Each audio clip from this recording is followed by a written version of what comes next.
to lpillar@shink.org. Subject document attached. I'm receiving mistreatment at the Signature Health Lakewood location. My name is included above within the first photograph of my health insurance provider card inserted into the body of the previously sent message above, which they requested be sent by email.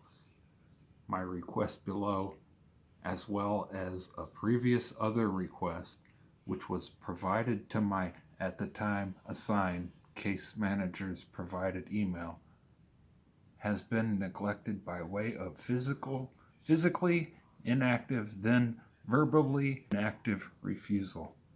I am also now being refused the provision of my current unassigned walk-in case manager's email address as due accommodations for my disabilities of agoraphobia and chronic deafness, whereas the previous case manager supplied their email address, then refused to gather resources as requested.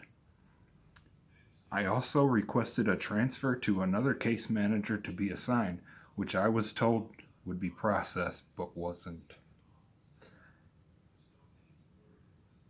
I read the contents below into the location's main voicemail.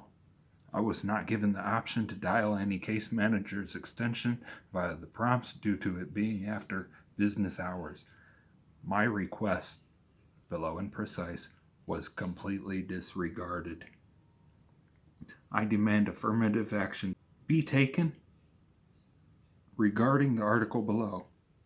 Additionally, it is my request that the text of the first article contained below be printed and inserted into my file or chart. I also demand that affirmative action be taken regarding the assignment provided to the previously assigned case manager, which they refused. Factually, I'm being victimized by way of ableism and in many obstructions of justices, and am being directly denied services intended for disabled persons by way of their intentional mismanagement. As well, I will state that I am being actively denied, actively requested forms of justice across the system, including but not limited to the police and the courts, as well as also abusive sought attorneys. My will is to defend myself. Begin article. We'll skip the article. That's what I need to convey that I already conveyed. I need to convey it again because I'm sure they've deleted the voicemail. Why wouldn't they? End article. Supplemental to this. Added below is the text which I sent to the assigned case manager, which refused such assignment 2 days prior to my abduction and unlawful detainment by the probate court officers. The above, which is no coincidental occurrence, but was a deliberate act by the involved part of Signature Health Lakewood as well as Metro Health, as well as the involved probate court by way of breach of agreed confidentiality, which is factual by default.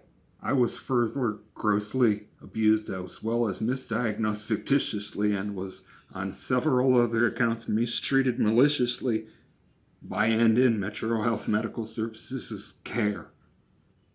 To note, I wish to add the address I am currently residing to the below article's list of addresses, as after both constructive evictions of the locations listed, I am now being constructively evicted at my current address. I am being denied justice. Below is a copy of the text sent on October 22nd, 2024 via email to my previously assigned case manager at the provided email address of alyngruen@shink.org.